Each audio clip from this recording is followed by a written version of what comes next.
राष्ट्रपति रामनाथ कोविंद ने सैन्य कर्मियों को वीरता पुरस्कार और विशिष्ट सेवा अलंकरण से किया सम्मानित।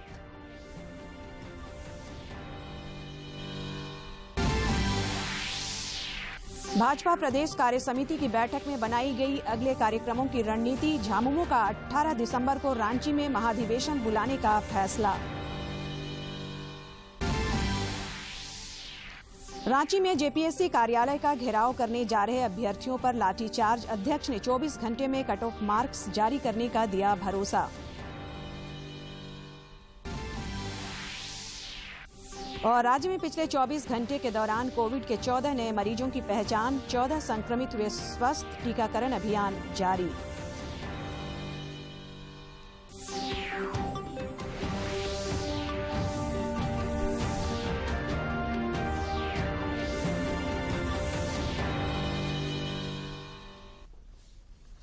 नमस्कार, प्रादेशिक समाचार में आपका स्वागत है। मैं हूं संध्या देमता और समाचारों में आगे बढ़ने से पहले ये संदेश।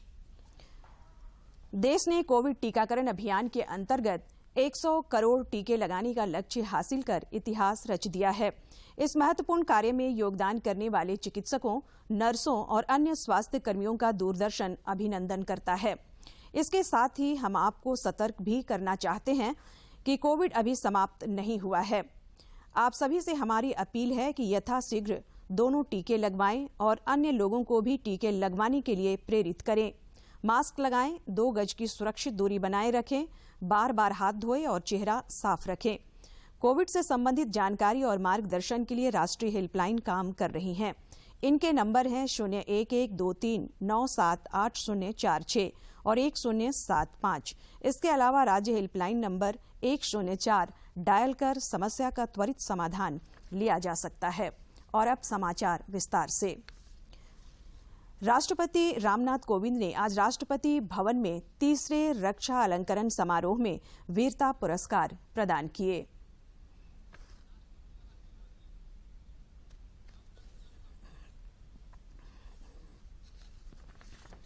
Inspector GD 92 CRPF Shri Pintu Kumar Singh को इस कार्य के लिए स्वैच्छिक रूप से लगाया गया। इंस्पेक्टर जीडी श्री पिंटू कुमार सिंह एक नजदीकी गौशाला में घुसे और भूसे में कुछ संदेहास्पद पाकर उसकी ओर आगे बढ़े। अचानक एक आतंकवादी ने उन पर गोलियों की भारी बौछार शुरू कर दी। तीनों ने आगे बढ़कर आतंकवादी पर गोलीबारी करके उसे घायल कर दिया। तभी अचानक एक दूसरे आतंकवादी ने उन पर अंधाधुंध गोलीबारी कर दी। इस घातक हमले में श्री पिंटू कुमार सिंह, श्री श्याम नारायण सिंह यादव को अनगिनत गोलियां लगी। घायल होते हुए भी वे अपने स्थान पर डटे रहकर आतंकवादियों पर लगातार गोलियां दागते रहे। सीटीजीडी श्री विनोद कुमार भारी गोलीबारी के बीच घायल सैनिकों के बचाव की कोशिश करते रहे और अपनी जान की परवाह किए बगैर बहादुरी से जवाबी कार्रवाई भी करते रहे। तथापि इस कार्रवाई में सीटीजीडी श्री विनोद कुमार गंभीर रूप से गोलियों से घायल हो गए। 34 घंटों से भी ज्यादा चले इस अभियान में 2 दुर्दांत आतंकवादी सैन्य टुकड़ियों द्वारा मारे गए। इस प्रकार inspector GD Shri Pintu Kumar Singh, head constable GD Shri Shyam Narayan Singh Yadav और कांस्टेबल जीडी श्री विनोद कुमार ने पूरी कर्तव्य निष्ठा से अदम्य वीरता का परिचय दिया और राष्ट्र के लिए सर्वोच्च बलिदान दिया। स्वर्गीय श्री पिंटू कुमार सिंह की पत्नी श्रीमती अंजू सिंह।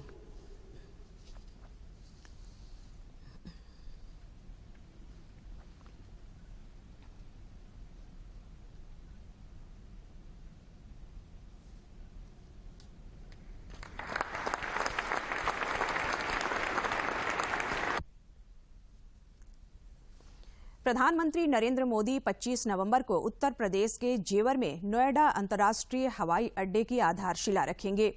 इस हवाई अड्डे का निर्माण संपर्क को बढ़ावा देने और भविष्य में विमानन क्षेत्र को आधुनिक बनाने की प्रधानमंत्री की परिकल्पना के अनुरूप किया जा रहा है। हाल में कुशीनगर हवाई अड्डे के उद्घाटन और अयोध्या में निर्माणाधीन अंतर्राष्ट्रीय हवाई अड्डे के बाद उत्तर प्रदेश देश का पहला राज्य होगा जहां 5 अंतर्राष्ट्रीय हवाई अड्डे होंगे। ये एयरपोर्ट दिल्ली एनसीआर में बनने वाला दूसरा अंतर्राष्ट्रीय एयरपोर्ट होगा। यह एयरपोर्ट लोगों को काफी सुविधाएं प्रदान करेगा। हवाई अड्डा उत्तर भारत का लॉजिस्टिक्स गेटवे होगा अत्याधुनिक सुविधाओं से सुसज्जित हवाई अड्डे के बनने से व्यावसायिक गतिविधियों को भी बढ़ावा मिलेगा। एयरपोर्ट के पहले चरण को उसका विकास कार्य 2024 तक पूरा कर लिया जाएगा। भाजपा प्रदेश कार्य समिति की आज रांची में एक अहम बैठक हुई। इस बैठक में वर्चुअल तरीके से जनजातीय मामलों के केंद्रीय मंत्री अर्जुन मुंडा भी शामिल हुए। इस दौरान उन्होंने जनजातीय गौरव दिवस समेत कई मुद्दों पर अपनी बात रखी। बैठक को प्रदेश अध्यक्ष दीपक प्रकाश समेत अन्य नेताओं ने संबोधित किया। कार्य समिति की बैठक में राज्य सरकार के खिलाफ 27 नवंबर को राज्यव्यापी आंदोलन की रूपरेखा भी तैयार की गई।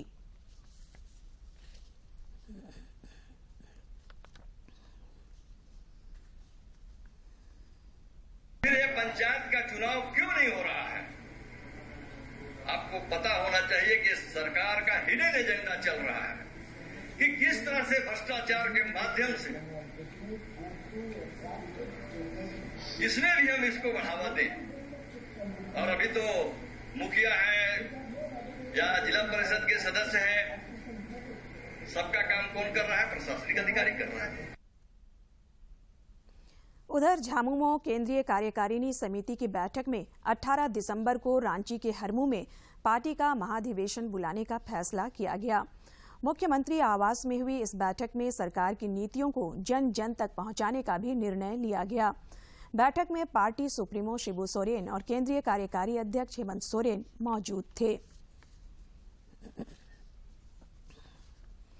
जेपीएससी परीक्षा में कथित गड़बड़ी के खिलाफ रांची के मुरहाबादी मैदान से जेपीएससी कार्यालय का घेराव करने जा रहे अभ्यर्थियों पर आज पुलिस ने लाठीचार्ज किया। इस दौरान अभ्यर्थियों का एक प्रतिनिधिमंडल जेपीएससी के अध्यक्ष अमिताभ चौधरी से मिला। उन्होंने अभ्यर्थियों को 24 घंटे के अंदर कट ऑफ मार्क्स जारी करने का भरोसा दिलाया। ये अभ्यर्थी 7वीं, 8वीं, 9वीं एवं 10वीं सिविल सेवा की पीटी परीक्षा का रिजल्ट रद्द करने की मांग कर रहे थे। प्रदर्शन के दौरान भाजपा विधायक नवीन जायसवाल, भानु प्रताप शाही और आजसू पार्टी के लंबोदर महतो अभ्यर्थियों से मिले। भाजपा ने सरकार पर आंदोलन को दबाने का आरोप लगाया है। हमारे सैकड़ों कार्यकर्ता जिसमें घायल हुए थे, उस आंदोलन को दबाने का प्रयास किया था। उसका पुनरावृत्ति आज भी इन्होंने किया है। हमारे प्रदेश अध्यक्ष के नेतृत्व में भारतीय जनता पार्टी के हमारे विधायक, हमारे नेता राज्यपाल के यहाँ जाने वाले हैं और मांग रखने वाले हैं कि ऐसी व्यवस्था इस सरकार की नहीं चलेगी। इस पर राज्यपाल महोदय ध्यान दें। इधर आजसू पार्टी के प्रवक्ता देवशरण भगत ने अभ्यर्थियों पर हुई लाठीचार्ज को दुर्भाग्यपूर्ण बताया। उच्च स्तरीय जांच होनी। लोहरदगा के संत उर्सुला शिक्षिका प्रशिक्षण महाविद्यालय ने अपना स्वर्ण जयंती वर्ष मनाया। इस कार्यक्रम का उद्घाटन करते हुए राज्य के वित्त मंत्री रामेश्वर उरांव ने कहा कि यह महाविद्यालय शिक्षा की ज्योति जलाने में अपनी अहम भूमिका निभा रहा है। मौके पर उपायुक्त दिलीप टोप्पो उपस्थित थे।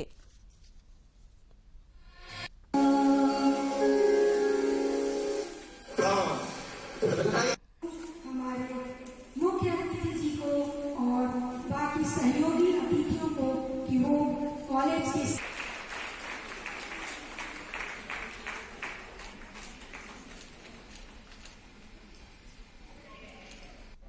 कर्जा है। प्रोफेसर के लिए जरूरत पड़े प्रोफेसर जाइलर ब्लॉक में, बीडीओ साहब के ऑफिस में, सीईओ साहब के ऑफिस में, थाना में। राज्य के स्वास्थ्य मंत्री बन्ना गुप्ता ने आज रांची सदर अस्पताल में राष्ट्रीय कुष्ठ उन्मूलन कार्यक्रम के अंतर्गत कुष्ठ विकृति सुधार शल्य क्रिया कैंप का शुभारंभ किया।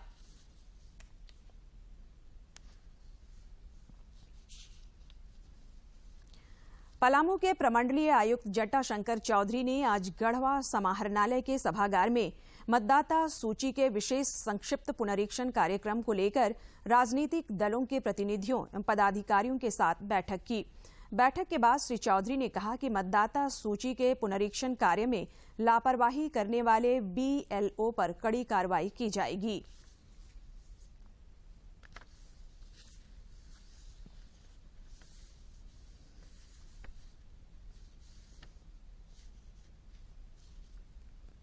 मतदाता सूची का निर्माण हो रहा है, शुद्धिकरण हो रहा है, उसकी एक्यूरेसी रहे, वो सही बन जाए, ताकि किसी भी योग्य मतदाता का नाम न छूटे और चुनाव के दिन वो इधर उधर उनको घूमना नहीं पड़े।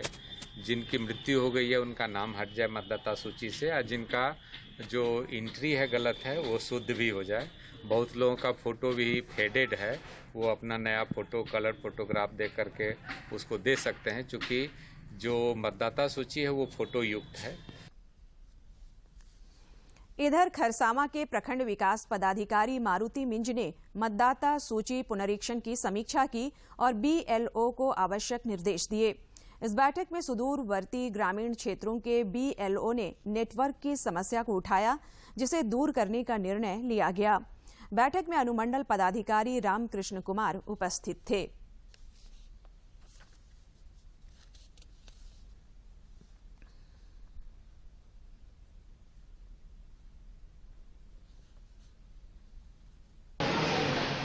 समीक्षा के क्रम में यह भी पाया गया कि कई बूथ के बीएलओ के द्वारा जो फॉर्म अपलोड किया गया था, फिगर बहुत पुअर था। उनसे समीक्षा से के माध्यम से जानना चाहे हम लोग कि आखिर इतना पुअर स्थिति क्यों आया। उनके द्वारा बताया गया कि कुछ नेट का प्रॉब्लम है या कुछ ऐप का प्रॉब्लम हो रहा था, लेकिन फॉर्म ऑलरेडी कलेक्ट कुछ लोगों ने किया हुआ है। तो उस सारी समस्याओं का समाधान किए हम लोग एक करके, और हम उम्मीद करते हैं कि जो है आगे जो रेस्ट समय हमारा बचा हुआ है मतदाता सूची को चलता है, इसमें जो हम लोग और बेहतर तरीके से काम करें। बोकारो के उपायुक्त कुलदीप चौधरी ने जिला खनन टास्क फोर्स समिति की बैठक कर बालू घाटों की बंदोबस्ती सहित कई कार्यों की जानकारी ली। उन्होंने जिले में संचालित क्रशरों की नियमित जांच करने का निर्देश दिया।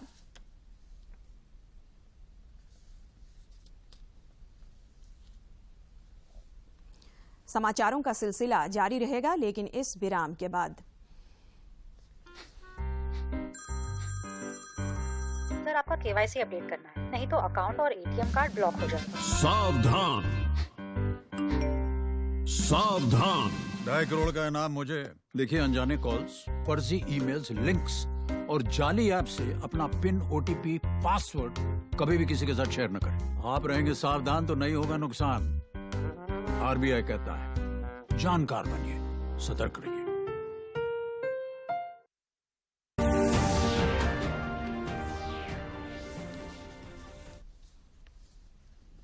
विराम के बाद समाचारों में आपका स्वागत है। पाकुड़ जिले के किसानों ने केंद्र सरकार द्वारा 3 कृषि कानूनों को वापस लेने का स्वागत किया है और इसके लिए प्रधानमंत्री नरेंद्र मोदी के प्रति आभार व्यक्त किया है।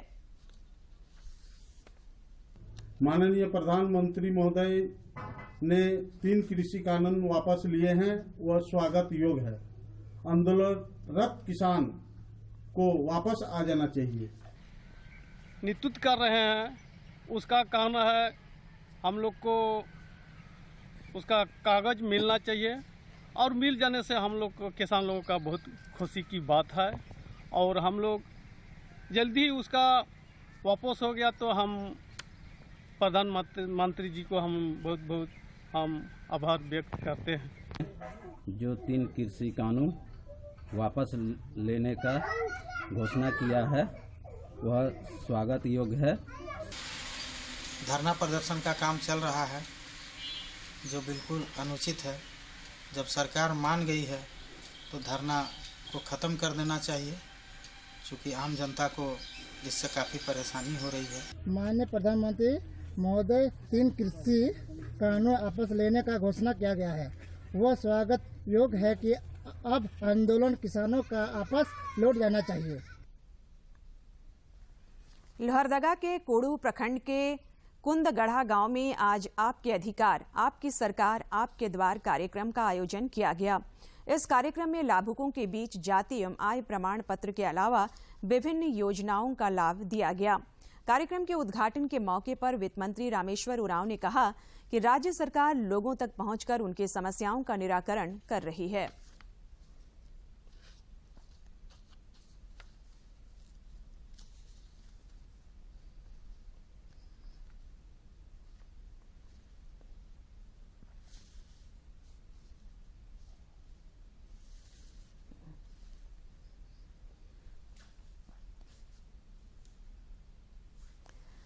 लड़कियों एवं महिलाओं के लैंगिक उत्पीड़न और यौन शोषण की रोकथाम को लेकर लगातार जागरूकता अभियान चलाया जा रहा है। इसी कड़ी में रांची में पॉक्सो एक्ट से जुड़ी जानकारी को लेकर झालसा द्वारा एक कार्यक्रम का आयोजन किया गया।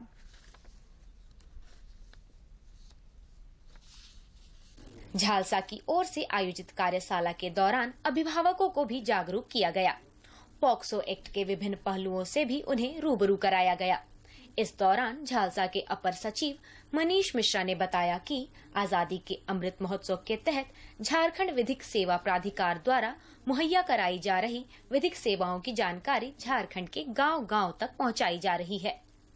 हम लोग आजादी का उत्सव मना रहे हैं, जिसमें विभिन्न योजनाओं जो गवर्नमेंट की बेनिफिशियरी योजनाएं हैं और लीगल एस्पेक्ट या जो भी कानून से संबंधित जानकारी हैं उसको हम लोग गांव-गांव तक जाकर उसको अवेयर कर रहे हैं। इसी के तहत आज का आयोजन किया गया है। रांची के डीएवी हेहल में झालसा द्वारा लीगल लिटरेसी क्लब की स्थापना की गई है। स्कूल के प्रधानाचार्य ने बताया कि झालसा के सहयोग से विद्यालय में जागरूकता कार्यक्रम चलाए जाते हैं। हम लोग स्कूल में डिफरेंट कंपटीशन आयोजित किए हैं, जैसे competition, quiz competition, rangoli competition, painting competition, elocution competition, action board, और आज उसी के तहत पॉक्सो का भी किया जा रहा है पैनल डिस्कशन। इसका उद्देश्य है कि अपने पेरेंट्स को हम इसके बारे में, इस एक्ट के बारे में पेरेंट को जानकारी हो और कैसे हम अपने बच्चों को इससे यौन उत्पीड़न और इससे हम कैसे अपने बच्चे को संरक्षित कर सकें। आजादी के अमृत महोत्सव के दौरान हर विभाग कार्यक्रम का आयोजन कर रहे हैं। इस झालसा भी लोगों के बीच विशेष विधिक जागरूकता कार्यक्रमों का आयोजन कर अमृत महोत्सव मना रही है। दूरदर्शन समाचार के लिए रांची से प्रताप की रिपोर्ट। देश में पिछले 24 घंटे के दौरान कोविड के 7,579 नए मामले सामने आए हैं, जबकि इससे अधिक 12,202 लोगों ने कोरोना को हराया। लगातार कमी आ रही है। देश भर में बीते 24 घंटों के दौरान कोरोना के 7,579 मामले दर्ज किए गए, जो पिछले 543 दिनों में सबसे कम है। वहीं पिछले 24 घंटों में 12,302 मरीज। इधर झारखंड में फिलहाल कोरोना के 131 सक्रिय केस शेष हैं। स्वास्थ्य विभाग के अनुसार पिछले 24 घंटे के दौरान सैंपल जांच में राज्य में 14 नए संक्रमितों की पुष्टि हुई है, जबकि 14 लोगों ने इस महामारी को हराकर जिंदगी की जंग जीती। देश में कोरोना के खिलाफ जारी जंग में टीकाकरण अभियान तेज गति से चल रहा है। केंद्रीय स्वास्थ्य मंत्रालय के अनुसार देश भर में अब तक 1 अरब 17 करोड़ 63 लाख से अधिक टीके लगाए गए हैं। स्वास्थ्य और परिवार कल्याण मंत्रालय ने कोविड टीकाकरण अभियान के तहत कल शाम 7 बजे तक 117 करोड़ 54 लाख 59,625 कोविड टीके लगाए जा चुके हैं। कल शाम 7 बजे तक 63,98,165 कोविड टीके दिए गए। आंकड़ों के अनुसार 76 करोड़ 80 लाख 2,908 लोगों को कोविड टीके की पहली खुराक दी गई है, जबकि 40 करोड़ 74 लाख 66,717 को दूसरी खुराक भी दी जा चुकी है। ईचागढ़ के पूर्व विधायक साधु चरण महतो का आज निधन हो गया। वे कोलकाता के एक निजी अस्पताल में काफी दिनों से इलाजरत थे। पूर्व विधायक के निधन पर विभिन्न दलों के नेताओं ने शोक व्यक्त किया है। राजधानी रांची सहित राज्य के विभिन्न इलाकों में अगले 4 दिनों तक मौसम शुष्क रहेगा। रांची स्थित मौसम विज्ञान केंद्र के वैज्ञानिक अभिषेक आनंद ने बताया कि अगले 2 से 3 दिनों में तापमान में 2 से 4 डिग्री सेल्सियस की गिरावट की संभावना है। इन दिनों देश भर में कांग्रेस द्वारा देश में बढ़ती महंगाई के खिलाफ जन आंदोलन चलाया जा रहा है, जिसके तहत गांव-गांव में जन जागरूकता अभियान चलाया जा रहा है। इसी क्रम में आज नगरी में झारखंड प्रदेश कांग्रेस द्वारा नुक्कड़ नाटक, पदयात्रा जैसे जन जागरूकता कार्यक्रम का आयोजन किया गया, जिसमें पूर्व केंद्रीय मंत्री सुबोध कांत सहाय ने देश में बढ़ रही महंगाई की चर्चा की।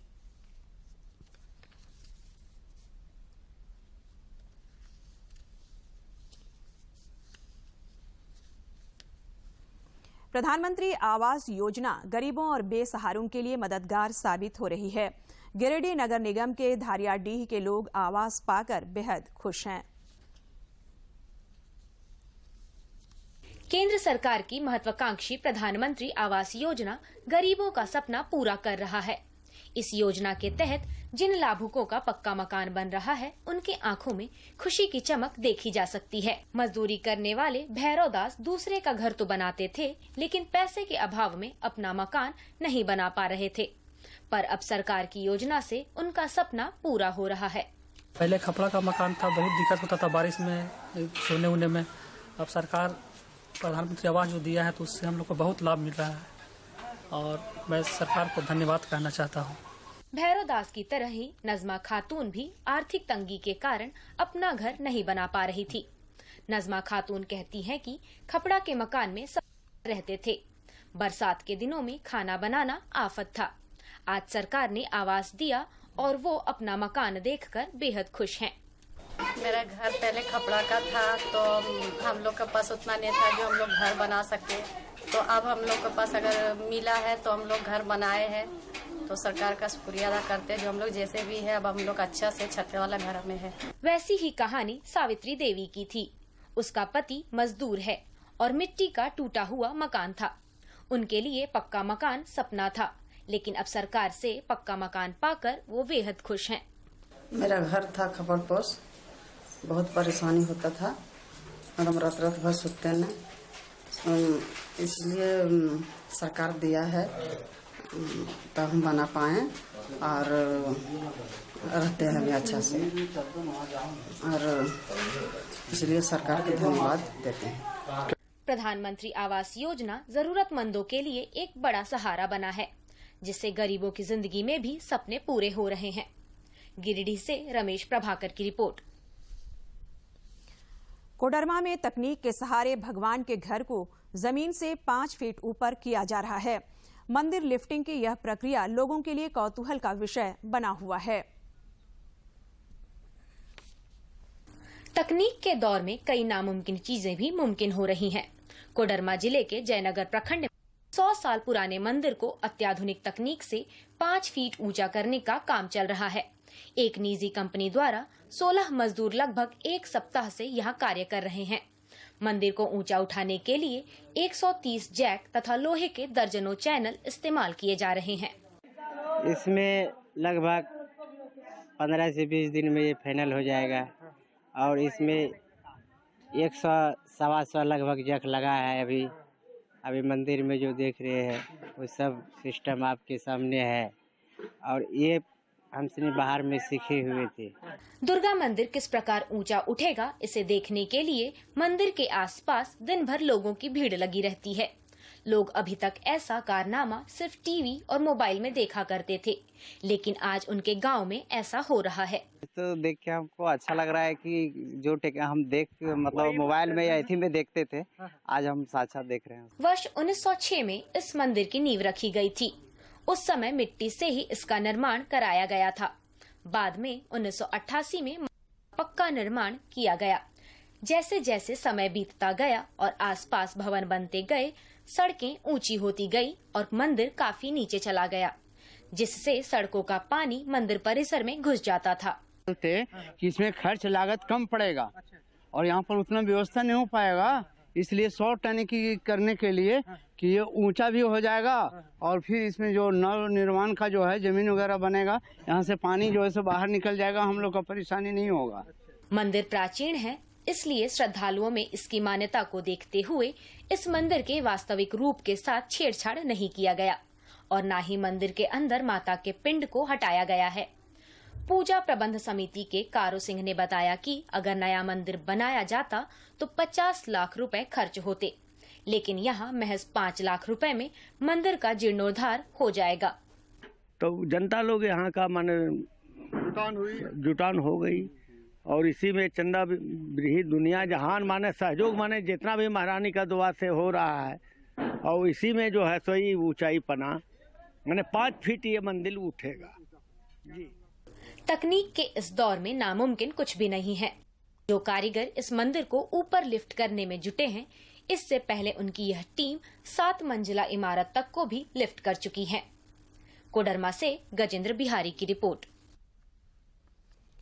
धनबाद जिले के गोविंदपुर थाना क्षेत्र के कौवा बांध कलाडीह मोड़ के समीप राष्ट्रीय राजमार्ग संख्या 2 पर बने पुल पर आज सवेरे हुई भीषण सड़क दुर्घटना में एक बच्चा, 2 महिला समेत 5 लोगों की मौत हो गई। सभी लोग एक 4 पहिया वाहन पर सवार होकर रामगढ़ से आसनसोल जा रहे थे। यह दुर्घटना उस समय हुई जब बरवा अड्डा से गोविंदपुर की ओर जा रही 4 पहिया वाहन अनियंत्रित होकर पुल के नीचे गिर गई। पुलिस ने 5 शवों को पोस्टमार्टम के लिए भेज दिया है और मृतकों के परिजनों को सूचना दे दी है। सरायकेला खरसावां जिले के गम्हरिया प्रखंड कार्यालय परिसर में एक शिविर का आयोजन कर लोगों को मुख्यमंत्री पशुधन योजना की जानकारी दी गई। इस दौरान सरायकेला के अनुमंडल पदाधिकारी रामकृष्ण कुमार ने लाभुकों के बीच पशुधन और आहार का वितरण किया। 4 गो का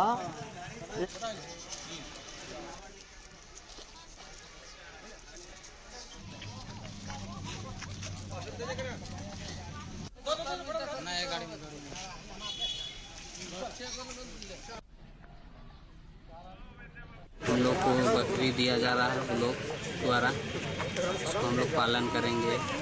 इसको इसी से आगे कुछ होगा, इसीलिए हम लोग आए हैं सरकार की तरफ से।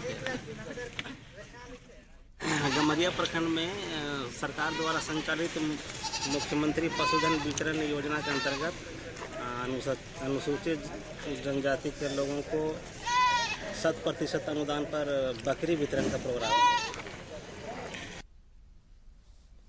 पाकुड़ के पुलिस अधीक्षक हरदीप पी जनार्दनन ने आज पदाधिकारियों के साथ मोटरसाइकिल से आलूबेड़ा, न्यू कठालडी, आमझारी सहित कई गांवों के जंगलों और पहाड़ों में भ्रमण कर लोगों की समस्याएं सुनी।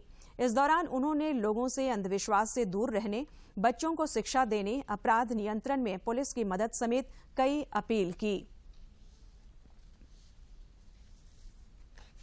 संबंध को मधुर बनाने के लिए और पब्लिक और पुलिस के प्रति उन लोगों का विश्वास हासिल करने के लिए, उनका भरोसा बढ़ाने के लिए, उनका कॉन्फिडेंस बढ़ाने के लिए हम लोग अभी पब्लिक के बीच में जाके हम लोग पब्लिक के साथ बैठ के उनका प्रॉब्लम सुनने का, उनका प्रॉब्लम का निदान करने का कोशिश हम लोग यहाँ लगातार किया जा रहा है।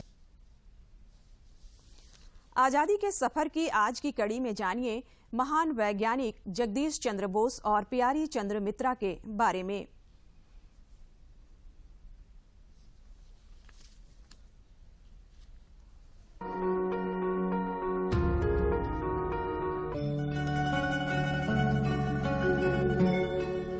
आज आजादी का सफर श्रृंखला की 100वीं कड़ी में हम विश्व स्तर पर प्रसिद्ध भारतीय वैज्ञानिक जगदीश चंद्र बोस की पुण्यतिथि पर उन्हें याद कर रहे हैं। उनका निधन 23 नवंबर 1937 को हुआ था। बोस ने प्लांट फिजियोलॉजी, रेडियो टेक्नोलॉजी, प्राकृतिक दुनिया की हमारी आधुनिक समझ और कई अन्य वैज्ञानिक क्षेत्रों में महत्वपूर्ण योगदान दिया है। बोस की और अब आखिर में इस बुलेटिन के मुख्य समाचार एक बार फिर। राष्ट्रपति रामनाथ कोविंद ने सैन्य कर्मियों को वीरता पुरस्कार और विशिष्ट सेवा अलंकरण से किया सम्मानित।